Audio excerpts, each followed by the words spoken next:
A billionaire CEO gets a call at 3 a.m. His ex-wife, who abandoned him and their daughter 7 years ago, is outside his door crying. She says 3 words that change everything. I need forgiveness. What happened next broke the internet when this story went viral. But you've never heard the real version. Gabriel Trent wasn't just another tech CEO with a corner office in downtown Chicago. He was the guy who revolutionized workplace culture, while most executives were still figuring out work-life balance. His company, NextGen Solutions, didn't just create software. It created hope for working parents everywhere. But here's what the Forbes articles never mentioned. Gabriel learned to braid hair from YouTube tutorials at midnight. He knew every Disney princess song by heart because those were the only sounds that stopped his daughter from crying when the nightmares came. 7 years ago, Gabriel's world exploded when his wife Olivia walked out on him and their 2-year-old daughter Mia. No note, no explanation, just empty closets and a confused toddler asking where mommy went. If you've ever had to be strong when you felt completely broken inside, smash that like button, because Gabriel's journey from abandoned father to billionaire will redefine what real strength looks like. Most people see success and assume it came easy. They see the private jets, the magazine covers, the standing ovations at business conferences. What they don't see are the 4 a.m. feedings followed by 6 a.m. investor calls. The parent-teacher conferences squeezed between board meetings. The way Gabriel's voice would crack when Mia asked why other kids had mommies at school plays. Gabriel built his empire not despite being a single father, but because of it. Every policy he created, every decision he made, came from a man who understood that your biggest responsibility isn't to your shareholders. It's to the little person who believes you can fix anything, even when you're falling apart. But success has a way of attracting ghosts from your past. And some ghosts come knocking at 3 a.m. with tears in their eyes and regret in their voice. 7 years of silence. 7 years of Mia growing up believing her mother chose everything else over her. 7 years of Gabriel becoming both the father and mother his daughter needed. Then Olivia returned. Not with lawyers or demands or explanations that made sense. She returned with 3 words that would test everything Gabriel had built. I need forgiveness. The woman who had abandoned them was now standing on his doorstep, successful in her own right as a fashion designer, but hollow-eyed and broken. She wasn't asking to come home. She was asking for something much harder to give. A second chance. Gabriel faced an impossible choice. Protect the daughter who had learned to trust again, or open the door to the woman who had shattered that trust in the first place. His decision would either heal his family or destroy the peace they had fought so hard to build. This isn't just another story about business success. This is about what happens when the people who hurt us most come back asking for grace. It's about whether love can survive abandonment, whether families can be rebuilt from broken pieces, and whether forgiveness is a gift we give others or ourselves. Gabriel Trent's story will challenge everything you think you know about strength, family, and second chances. Because sometimes the hardest battle isn't building an empire. It's deciding whether to let the person who destroyed your world help you build a new one. Gabriel met Olivia at a coffee shop in Brooklyn when he was 24 and still believed he could change the world with code and determination. She was sketching fashion designs on napkins, her dark hair falling across her face as she concentrated.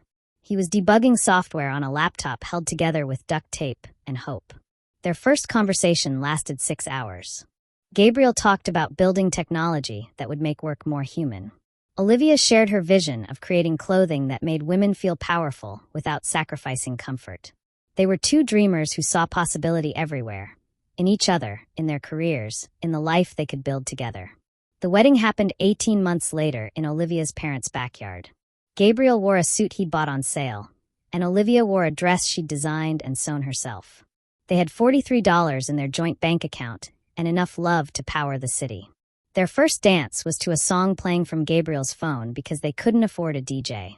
We'll look back on this someday and laugh, Olivia whispered in Gabriel's ear as they swayed under string lights her father had hung that morning. When we're successful and established, we'll remember when all we had was each other. She was right about looking back. She was wrong about the laughing.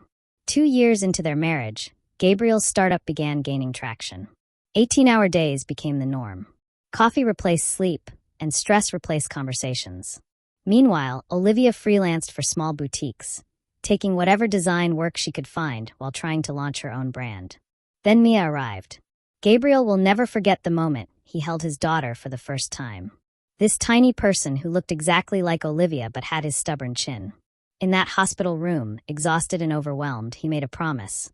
I will give you everything I never had. For the first few months, they functioned on adrenaline and determination. Gabriel would work from home when possible, bouncing Mia on his knee during video calls. Olivia threw herself into motherhood with the same intensity she brought to everything else. They took turns with night feedings, celebrated every small milestone, and convinced themselves they were handling it all perfectly. But perfection is a luxury young parents can't afford. Gabriel's company needed him. Investors demanded FaceTime. Clients expected solutions yesterday. The technology sector doesn't pause for diaper changes or pediatrician appointments. Gabriel found himself staying later at the office, traveling more frequently, missing bedtimes and morning routines. Olivia's dreams began to suffocate under the weight of reality. Design projects got pushed aside for doctor visits. Networking events became impossible when you're covered in baby food and running on 3 hours of sleep. The fashion world moves fast, and Olivia felt herself falling behind every single day. I don't know who I am anymore, she confessed to Gabriel one night after Mia had finally fallen asleep. I used to create beautiful things. Now I can barely create a coherent sentence. Gabriel, exhausted from a day of back-to-back meetings, responded with what he thought was logic. This is temporary. Once the company stabilizes, once Mia gets older, we'll have more balance. But Olivia didn't want balance in some undefined future. She wanted to remember what it felt like to be herself today. Money became a constant source of tension. Gabriel's startup consumed every dollar they had and more. Credit cards maxed out. Student loans deferred. Olivia's freelance income helped, but it wasn't enough to ease the pressure. Maybe I should go back to work full-time, Olivia suggested during one particularly heated discussion about their mounting bills. With what childcare? Gabriel shot back. We can barely afford groceries. Then maybe you should have thought about that before you decided to chase this startup dream while we have a baby to take care of. The words hung in the air like smoke from a fire neither of them knew how to put out. Gabriel threw himself deeper into work, convincing himself that success would solve everything. If he could just land the next big client, secure the next round of funding, prove that his company could thrive, then all their sacrifices would be worth it. Olivia threw herself deeper into motherhood, convincing herself that Mia needed her more than she needed her abandoned dreams. She stopped sketching, stopped networking, stopped believing that her creative voice mattered. They were both drowning, but they were drowning separately. But success often comes with a price that nobody talks about in the business books. Gabriel was about to learn that winning in the boardroom means nothing if you're losing at home. The arguments became more frequent. The silences became longer. Olivia would put Mia to bed and then sit at the kitchen table, staring at blank sketch pads, wondering when she had become a stranger in her own life.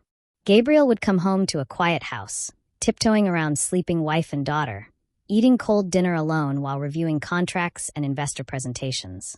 They were living parallel lives that rarely intersected, except when the bills came due or Mia needed something they couldn't provide. March 15th. Gabriel remembers the date because it's burned into his memory like a scar. He came home at 11:47 p.m. from what was supposed to be a quick investor dinner that had stretched into hours of negotiations. The house was dark except for the kitchen light. Olivia sat at the table with a cold cup of coffee and red-rimmed eyes. Mia's toys were scattered across the floor, evidence of a long day of solo parenting that had become Olivia's new normal. She asked for you 17 times today, Olivia said without looking up. 17 times, Gabriel. I counted. I know, and I'm sorry. The Peterson deal is almost closed, and once we get this funding... Stop. Olivia's voice was barely a whisper, but it cut through Gabriel's explanation like glass. Just stop with the promises about tomorrow. I can't live in tomorrow anymore.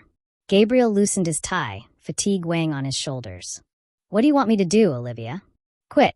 Walk away from everything we've built. Olivia finally looked at him, and Gabriel saw something in her eyes he'd never seen before. Emptiness. What exactly have we built together? Because I feel like I'm watching your life through a window while mine disappears. The argument that followed wasn't loud or dramatic.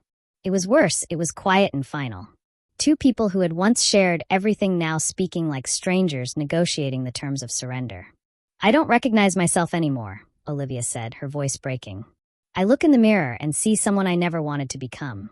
I'm 26 years old, and I feel like my life is already over. Your life isn't over, Gabriel pleaded. We just need to get through this rough patch. Every patch is rough with you, Gabriel. Every single one. When does it get easier? When do I get to matter? You do matter. You and Mia are everything to me. No, Olivia shook her head. We're the thing you come home to when you're done with everything that actually matters to you. Gabriel went to bed that night believing they would figure it out in the morning. He always believed they could figure it out. That's what couples did. They fought, they hurt, they found their way back to each other. He was wrong. Gabriel woke up at 6:15 a.m. to Mia crying in her crib. Unusual, because Olivia was always up first, always the one to handle morning routines. He called out for her as he stumbled down the hallway. Olivia? Can you get her bottle ready? Silence. The master bedroom was empty. Bed made with military precision. Olivia's side of the closet gaped open like a wound, empty hangers swaying slightly from the air conditioning vent. Gabriel's hands shook as he picked up the note on her pillow. 4 sentences that destroyed his world. I can't be what you need and what Mia needs. I'm suffocating here, and it's making me a terrible mother and wife. I need to find myself before I lose myself completely. Please don't try to follow me. No goodbye. No forwarding address. No explanation for a 2-year-old who would spend the next year looking for mommy in every room of the house.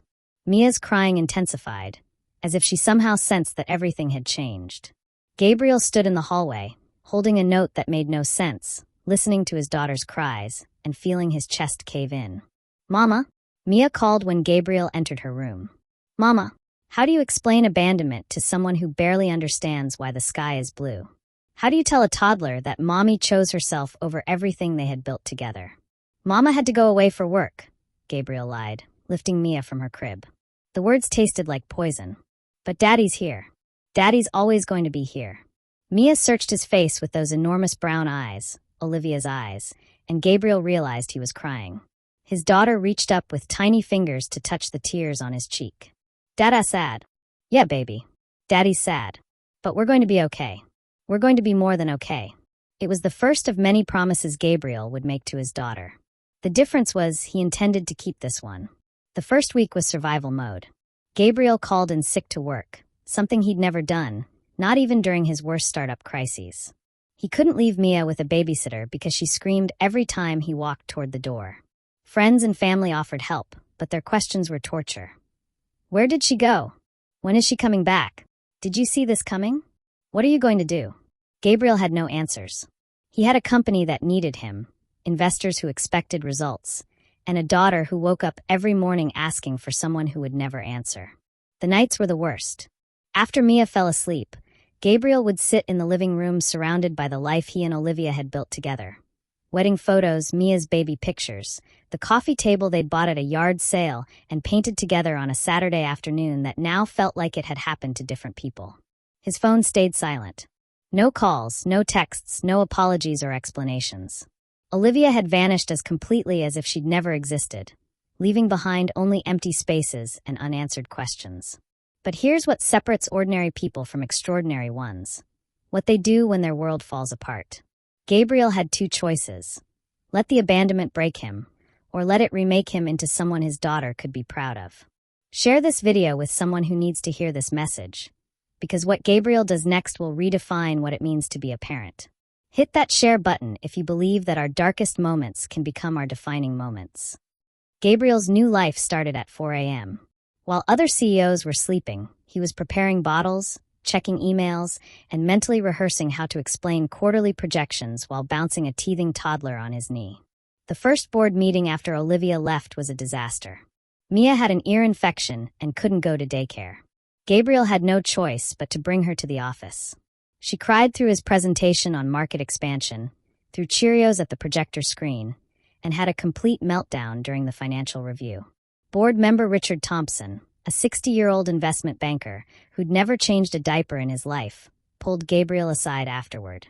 This isn't sustainable, Trent. You need to get your personal life sorted before it destroys your professional credibility.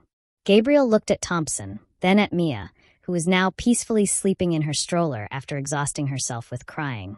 Something shifted inside him. Not defeat, but clarity. You know what, Richard? You're absolutely right. Things are going to change around here. But not in the way Thompson expected. Instead of compartmentalizing his role as a father, Gabriel decided to integrate it into his leadership philosophy. If he was going to raise Mia in his company's offices sometimes, then his company was going to become the kind of place where that made sense. The first change was practical. Gabriel converted a conference room into a family space with toys, changing tables, and a small kitchenette. Employees with children could bring them to work when needed. The corporate lawyer panicked about liability. The HR director worried about productivity. Gabriel's response was simple. We're going to measure results, not FaceTime. I don't care if you write code while your kid naps under your desk, as long as the code works. Within 6 months, something remarkable happened. Employee retention shot up 40%. Productivity increased instead of decreased. The company started attracting top talent from competitors, not just because of salary packages, but because of culture. Maria Santos, a brilliant programmer who'd been passed over for promotion at her previous job for lack of commitment after having twins, became Gabriel's head of development. She coded her most innovative algorithms during her children's music classes, participating in the meeting via video call while her kids played instruments in the background. Jake Morrison, a customer service manager who'd been written up at his old company for taking calls from his son's school, created Gabriel's most successful client retention program. He understood that business relationships, like family relationships, required consistent attention and genuine care. Gabriel's typical day looked nothing like other CEOs. He'd drop Mia at preschool by 7:30, then race to morning meetings with goldfish crackers still stuck to his suit jacket. Lunch breaks became parent-teacher conferences. Evening investor calls happened after bedtime stories. The hardest part wasn't the logistics, it was the judgment. Other executives whispered about Gabriel's divided attention. Competitors spread rumors that NextGen's family-friendly policies were signs of weakness, that a real CEO wouldn't let personal responsibilities interfere with business growth. They were wrong on every level. Gabriel's personal experience made him a better leader, not a weaker one. When clients complained about delayed projects, Gabriel didn't get defensive, he got creative. He understood that problems required solutions, not excuses, because that's what single parenting taught him every single day. When a major client threatened to leave after a software glitch crashed their system during peak hours, Gabriel didn't hide behind corporate speak. He showed up at their office with his development team, worked through the night to fix the problem, and implemented new quality controls that prevented similar issues. Most CEOs would have sent a vice president, the client's CTO told Gabriel afterward. You came yourself at midnight with your team. That tells me everything I need to know about your company's values. The client didn't just stay, they doubled their contract. The real magic happened in the small moments that other people never saw. Bedtime stories became lessons in problem-solving when Gabriel would make up tales about brave princesses who solved kingdom problems through creativity and persistence. Tell me the one about Princess Mia and the broken bridge, became Mia's favorite request. In Gabriel's stories, problems weren't obstacles. They were puzzles waiting for the right solution. Saturday morning soccer games became networking gold mines. Other parents noticed that Gabriel never missed a game, never checked his phone during matches, never treated their kids' activities as inconveniences. Business relationships grew naturally from shared moments on sidelines. But the most powerful moment came during Mia's 4th birthday party. Gabriel had spent weeks planning every detail, princess decorations, a custom cake, entertainment that would make other parents jealous. Everything was perfect until the magician canceled 2 hours before the party. Mia started crying. 24 little guests were arriving soon, and Gabriel had no backup plan. That's when his employees showed up. Maria brought her laptop and transformed the living room into an interactive video game experience. Jake organized relay races in the backyard. Even Richard Thompson, the board member who'd questioned Gabriel's priorities, arrived with face paint and spent 2 hours turning kids into superheroes. This is your real magic trick, Maria told Gabriel as they watched Mia laugh with her friends. You didn't just build a company. You built a family. The day that changed everything happened when Mia was 5. She was sick with the flu, and Gabriel was trying to manage a crisis with their biggest client while taking her temperature and making soup. As he juggled a heated phone call with chicken noodles and children's Tylenol, Mia looked up at him from the couch and said, "Daddy, you're the best at taking care of everything." That night, after Mia fell asleep, Gabriel realized something profound. He wasn't succeeding despite being a single father. He was succeeding because of it. Every skill that made him a better parent, patience, creativity, putting others' needs first, finding solutions under pressure, made him a better leader. Drop a flexed biceps in the comments if you've ever had to be stronger than you thought possible, because Gabriel's about to prove that our greatest challenges can become our greatest superpowers. The company's growth exploded. Next-gen solutions went from surviving to thriving, not by following traditional corporate playbooks, but by creating something entirely new.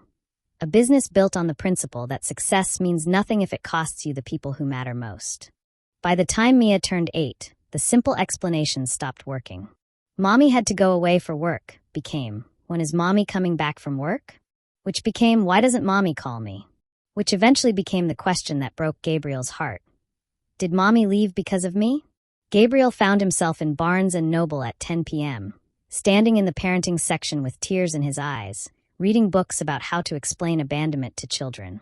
Every expert had different advice. None of them had lived through what he was living through. The truth was, Gabriel didn't have perfect answers because there weren't any. How do you explain to a child that sometimes adults make choices that hurt the people they're supposed to love most? How do you protect their innocence while preparing them for a world where people leave? One Tuesday evening, while Gabriel helped Mia with her math homework, she looked up from her fractions worksheet and asked, "Daddy, do you think Mommy thinks about me?" Gabriel set down his pen and really looked at his daughter. She had Olivia's dark hair, but his stubborn chin. She had her mother's artistic hands, but his analytical mind.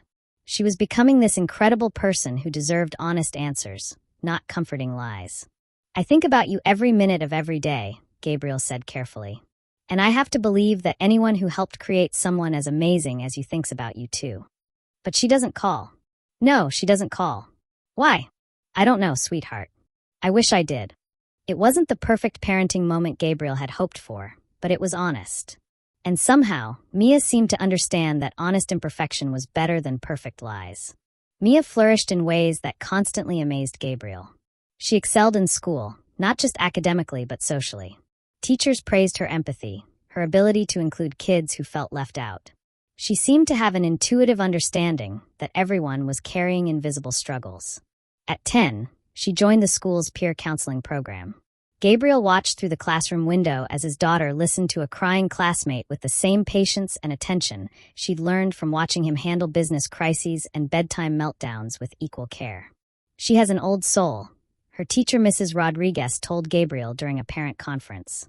"Most kids her age are still learning to think beyond themselves, but Mia seems to understand that other people's feelings matter as much as her own." Gabriel knew where that wisdom came from.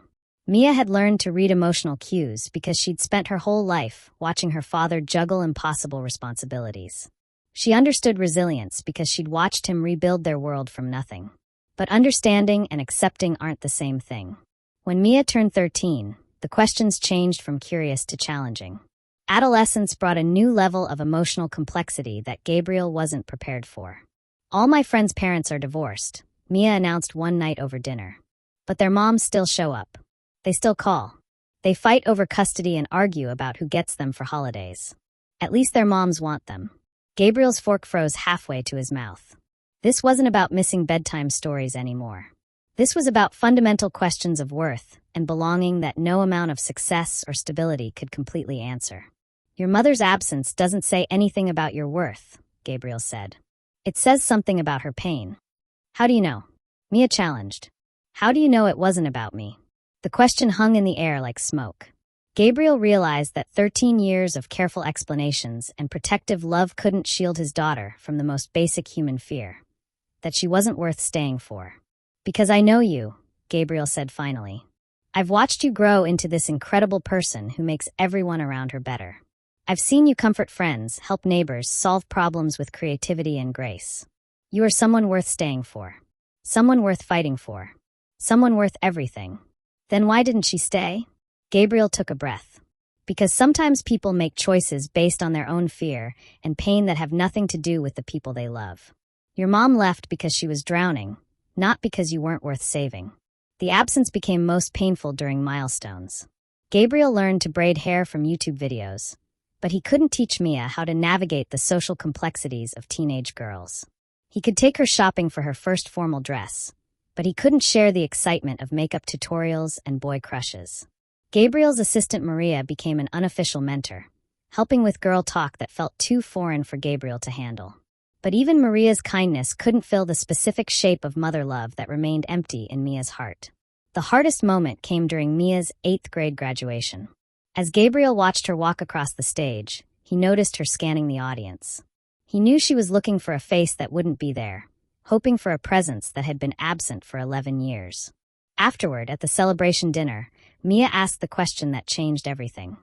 "Dad, do you think she even knows I graduated? Do you think she wonders what I look like now, or if I'm happy, or if I turned out okay?" Gabriel looked at his daughter, beautiful, brilliant, kind, strong, and realized that no amount of love from him could completely fill the space her mother had left behind. But some wounds can only heal when the person who caused them takes responsibility. And sometimes, the universe has a way of bringing people back when they're finally ready to face what they've done. 7 years after walking away from Chicago, Olivia Barrett had everything she thought she wanted. Her fashion line, Barrett Designs, graced the windows of boutiques in New York, Los Angeles, and Miami. Fashion bloggers called her the rising star of sustainable luxury. Her designs had been featured in Vogue, worn by celebrities, praised for their innovative blend of comfort and elegance. The penthouse apartment in Brooklyn overlooked the same neighborhood where she'd once sketched on coffee shop napkins with Gabriel. The view was spectacular. The silence was deafening. Olivia's days followed a predictable pattern. Morning meetings with buyers, afternoon design sessions, evening networking events where she smiled and discussed market trends and sustainable fabric innovations. She was articulate, successful, respected in her industry. She was also completely hollow inside. At 33, Olivia had built the creative empire she'd dreamed of at 24. But success, she discovered, tasted like ash when you'd sacrificed everything meaningful to achieve it. Every milestone felt empty because there was no one to share it with. Every achievement reminded her of what she'd given up to get there. The first crack in Olivia's carefully constructed new life came during New York Fashion Week. She was backstage at her biggest show yet, watching models wear her designs, when she overheard 2 assistants talking about their children. "My daughter starts kindergarten next week," one said. "I'm more nervous than she is." "How old is she now?" the other asked. 5. "It feels like yesterday she was just learning to walk." 5 years old. Mia would be 13 now. Olivia's hands trembled as she tried to focus on last-minute adjustments to address him. But all she could think about was a 2-year-old calling for mommy, and how that little girl was now taller than Olivia had ever imagined, with thoughts and dreams and questions that Olivia would never get to hear. The show was a triumph. Critics called it her breakthrough collection. Olivia smiled for photographers, gave interviews about her inspiration and creative process, accepted congratulations from industry veterans. Later that night, alone in her penthouse, she sat on the floor of her walk-in closet surrounded by samples and sketches, and sobbed until she couldn't breathe. Success became a prison.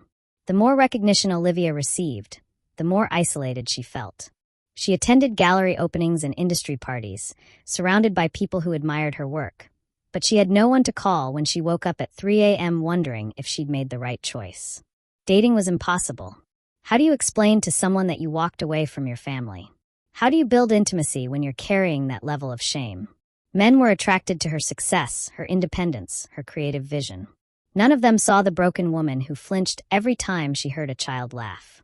The second breaking point came during a business trip to Chicago. Olivia hadn't set foot in the city since she left, but a major department store wanted to feature her designs, and she couldn't avoid the meeting. Walking through downtown, she found herself on Gabriel's street.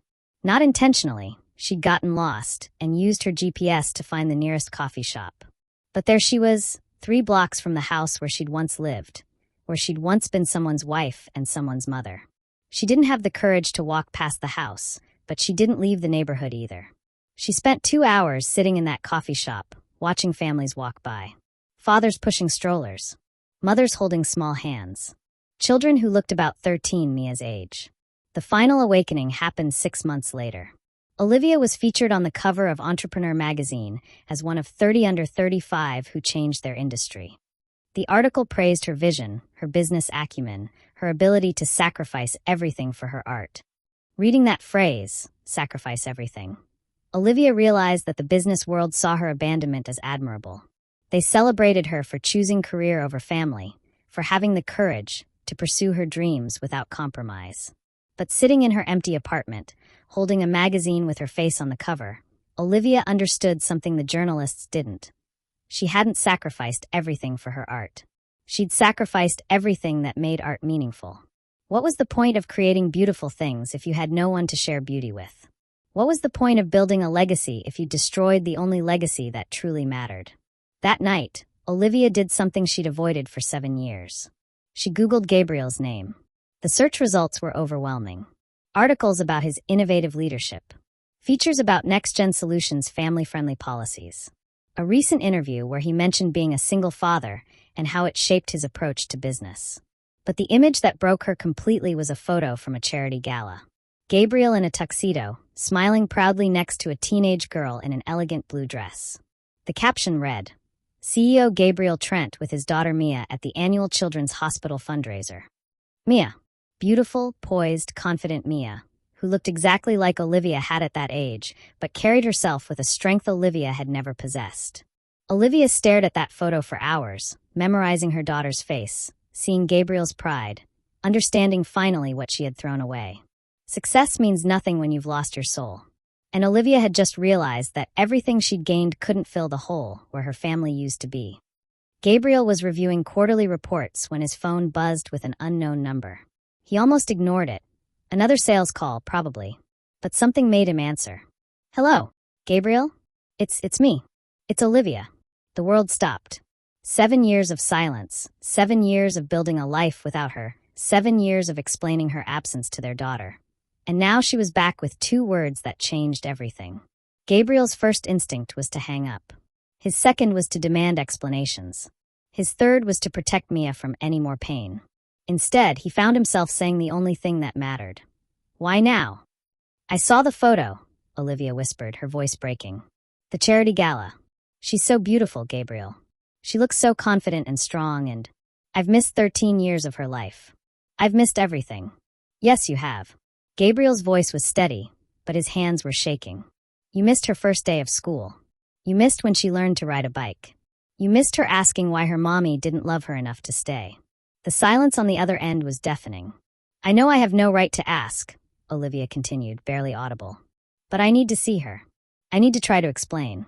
I need her to know that leaving had nothing to do with her, and everything to do with my own brokenness. Gabriel closed his eyes. This conversation was his worst nightmare, and somehow, also something he'd been preparing for every day since Olivia left. This isn't about what you need, Olivia. It's about what Mia needs. And I won't let you hurt her again. I don't want to hurt her. I want to try to heal what I broke.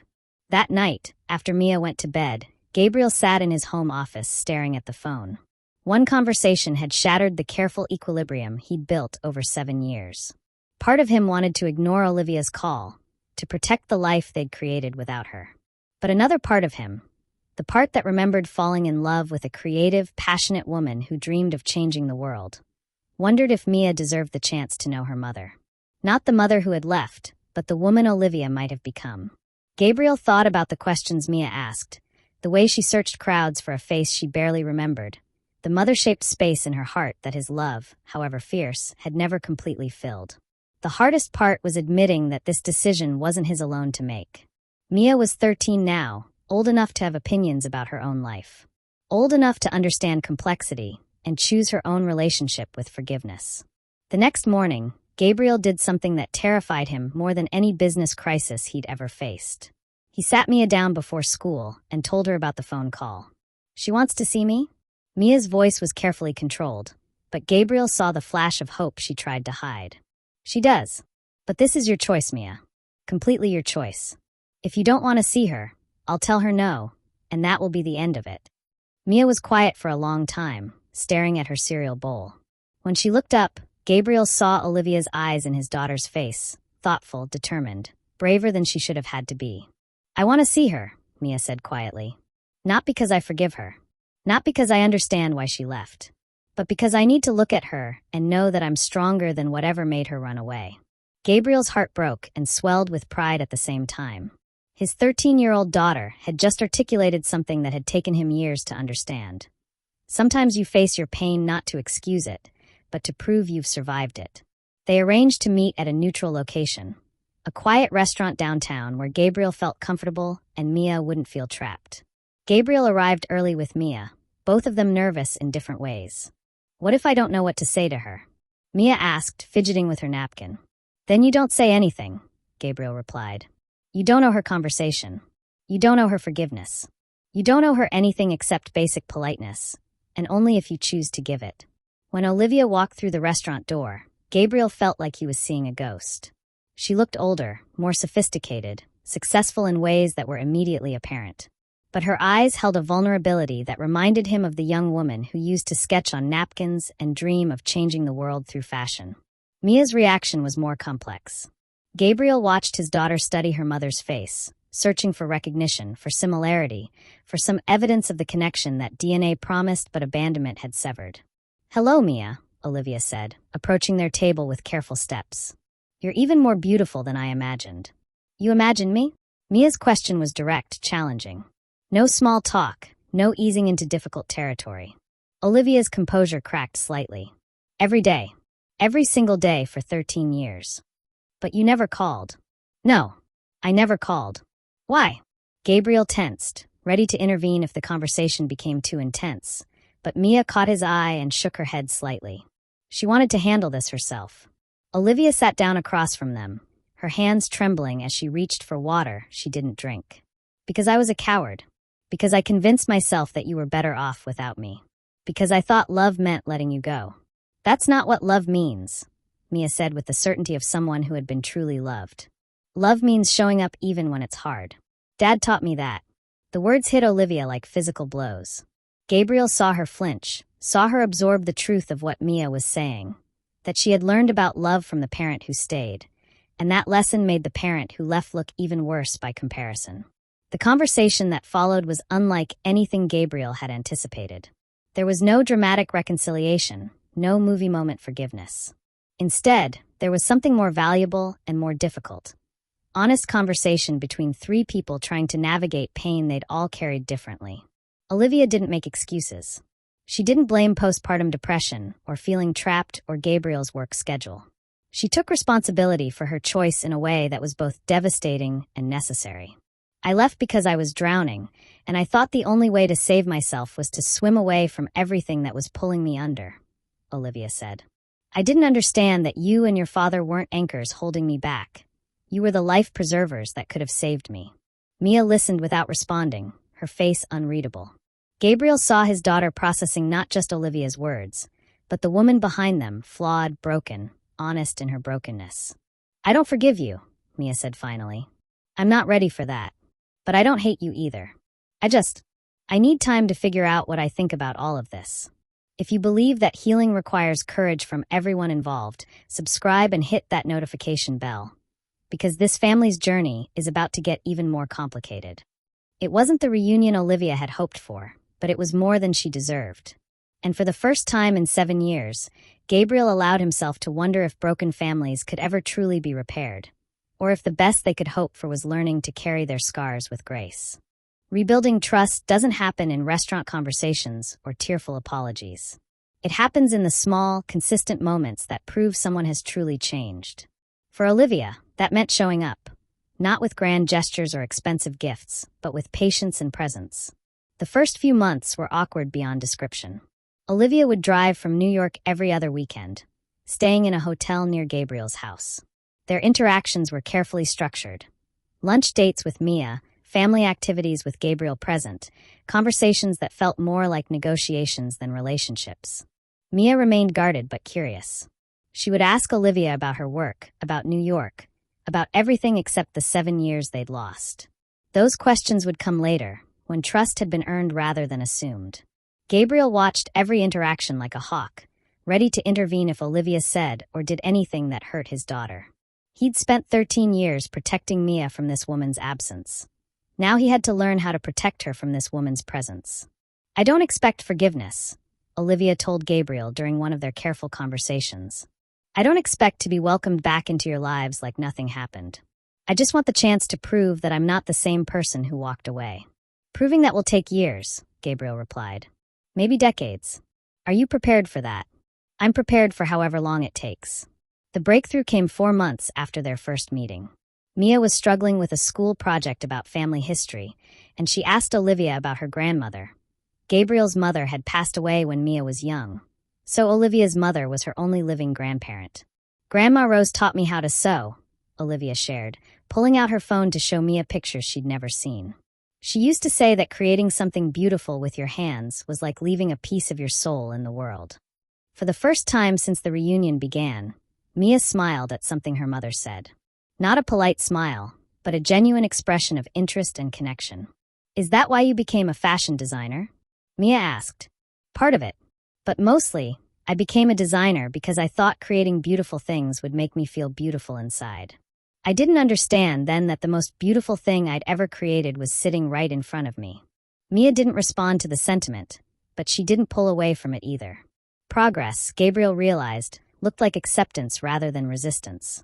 As the months passed, they developed new patterns that honored their complicated reality. Olivia couldn't erase 7 years of absence, but she could be present for the years ahead. She attended Mia's school plays, sitting separately from Gabriel, but showing up. She helped with college preparation, sharing her business knowledge and creative expertise. Most importantly, she never tried to replace the relationship Mia had with Gabriel or diminish what they'd built together. Instead, she worked to add value without demanding space she hadn't earned. I'm not trying to be your mom in the way I would have been if I'd never left, Olivia told Mia during one of their honest conversations. That person doesn't exist anymore, and that relationship is gone. But maybe we can build something new, something different but still meaningful. Mia appreciated the honesty. I don't need a mom anymore, she said. I needed one when I was 2, and you weren't there. But maybe I could use a mentor. Someone who understands what it's like to be a woman in business, what it's like to have creative dreams.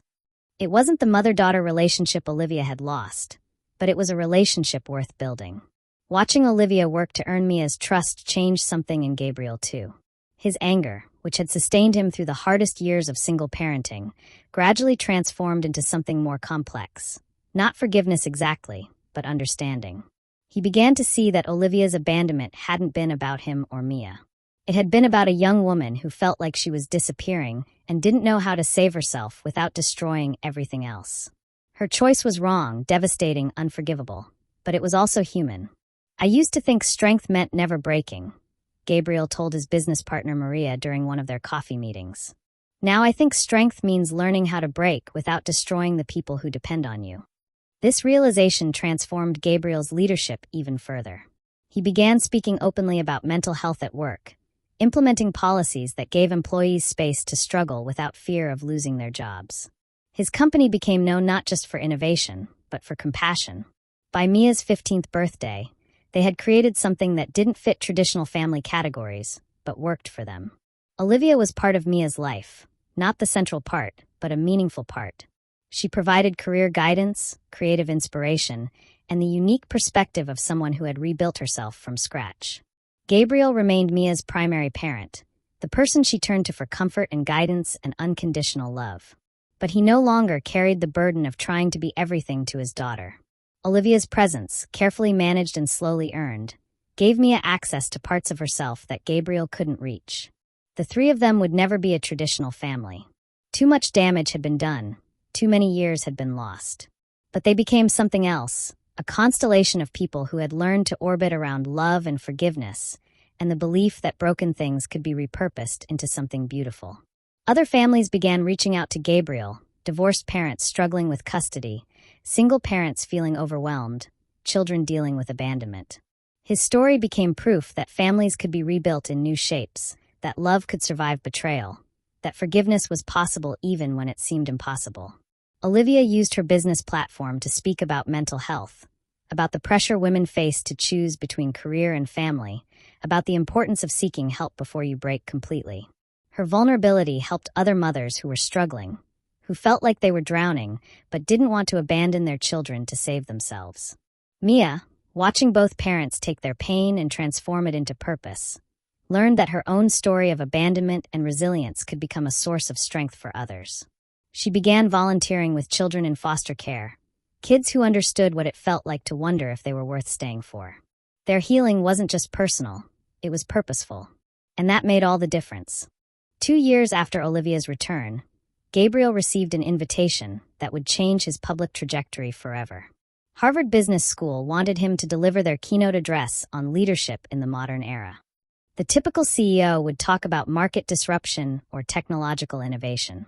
Gabriel chose a different topic: the boardroom lessons I learned at bedtime. Standing before 500 of the world's future business leaders, Gabriel shared something that most executives would never dare to admit. His greatest professional achievements came from his most personal struggles. I used to believe that vulnerability was weakness, Gabriel told the hushed auditorium. That admitting I was struggling at home would undermine my authority at work.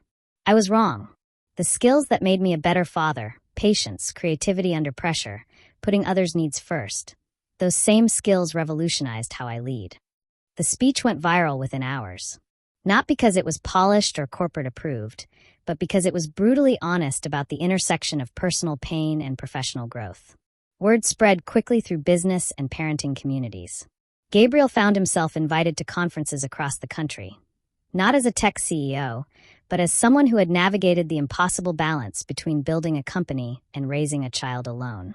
At the Single Parents Network conference in Denver, Gabriel met Maria Gonzalez, a software engineer who was considering leaving her dream job because her company had no support for working mothers. I thought I had to choose between being successful and being present, Maria told Gabriel after his presentation.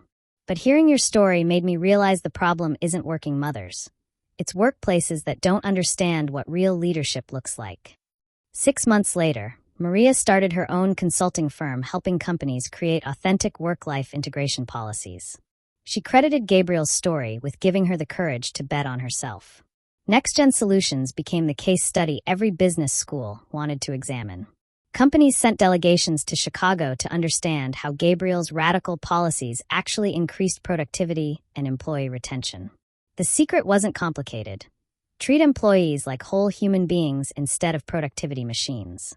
When Microsoft's VP of Human Resources visited NextGen, she was shocked to find the head of development participating in a client meeting while her infant slept in a carrier strapped to her chest.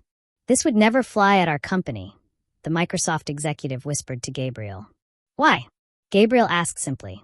"Is she solving problems? Is she contributing value? Is the baby disrupting the meeting? If the answers are yes, yes, and no, then what's the actual problem?" 3 months later, Microsoft announced a revolutionary new parental leave policy and on-site childcare facilities. The Wall Street Journal credited Gabriel's influence with starting a humanization movement in corporate America. Watching her father transform personal pain into public purpose inspired Mia to find her own platform. At 16, she started a blog called The Abandoned Kids Club, a space for children whose parents had left them to share their stories and support each other. Her first post, titled, "How My Dad Taught Me That Love Isn't About Staying, It's About Showing Up," received over 100,000 views in the first week. "A lot of people think having a parent leave makes you damaged goods," Mia wrote. "But I learned something different. I learned that the parent who stays teaches you everything you need to know about real love. And sometimes the parent who leaves teaches you something too, that you're strong enough to survive abandonment and still believe in love." The blog became a movement. Teenagers from around the world shared their stories of resilience, of single parents who became their heroes, of learning that family is defined by love and commitment, not by DNA or tradition. Olivia's journey back to her family inadvertently made her a voice for women struggling with the impossible choice between career and motherhood. When Fortune magazine profiled her story, she used the platform to advocate for better mental health resources for working mothers. "I made the worst choice a mother can make," Olivia said in the interview. "But I made it because I was drowning and didn't know how to ask for help. If my story can help one woman get the support she needs before she breaks, then maybe some good can come from all the damage I caused." She partnered with postpartum depression organizations, spoke at women's business conferences about the importance of mental health, and used her fashion platform to promote awareness about maternal mental health. Next-Gen Solutions grew from a successful tech company to a blueprint for conscious capitalism. Gabriel's leadership philosophy, that businesses succeed when they support the whole human being, influenced legislation in 3 states requiring companies to provide mental health support for employees. The Gabriel Trent model became shorthand for leadership that prioritizes people over profits without sacrificing business success. Harvard Business Review featured NextGen in a cover story titled, "The Future of Work is Human." But Gabriel's proudest moment came during the company's 10th anniversary celebration. An employee named David Kim stood up during the toast and said, "This company saved my marriage. When my wife was diagnosed with cancer, I thought I'd have to choose between being with her and keeping my job. But Gabriel created a culture where caring for family isn't career suicide. It's what makes us human." The ultimate validation came when Mia graduated high school as valedictorian. Her speech, delivered to a packed auditorium, brought the house down. "People ask me how it feels to be raised by a single father who's also a CEO. They expect me to complain about missed dinners or business trips. But here's what I learned from watching my dad. True success isn't measured by what you accomplish in spite of your responsibilities. It's measured by what you accomplish because of them." In the audience, Gabriel cried openly. Next to him, Olivia cried too, not just for the daughter she'd missed raising, but for the extraordinary young woman Mia had become despite her absence. Not just profit, but impact. Not just achievement, but authenticity. Not just building a company, but building a legacy that helped other families avoid the pain his had endured. Gabriel Trent's story isn't just about one man's journey from abandonment to triumph. It's about fundamental truths that reshape how we think about success, family, and what it means to be truly wealthy. The first truth: challenges don't define us, our responses do. When Olivia left, Gabriel had two choices: become bitter or become better. He chose better, not just for himself, but for his daughter. That choice, made in the darkest moment of his life, became the foundation for everything that followed. The second truth: authentic leadership comes from lived experience, not corporate training. Gabriel's most revolutionary business policies weren't inspired by management books or consultant reports. They came from 3 a.m. feedings and parent-teacher conferences, from understanding that employees aren't productivity units. They're human beings with sick children and aging parents and dreams that matter beyond quarterly profits. The third truth: forgiveness isn't about excusing someone's behavior. It's about freeing yourself from the weight of their choices. Gabriel didn't forgive Olivia because what she did was acceptable. He chose healing because carrying anger was costing him the very joy he'd worked so hard to build. 5 years after Olivia's return, Gabriel reflected on the lessons that cost him everything to learn. "Success without family is just sophisticated loneliness," he said during his final keynote at the Global Leadership Summit. "I spent years building a company that could survive without me, but I forgot to ask the more important question. What's the point of building something that survives you if you sacrifice the people who make survival worthwhile?" He paused, looking out at an audience of CEOs and entrepreneurs who were taking notes like their lives depended on it. The corner office means nothing if there's no one to call when you get the promotion.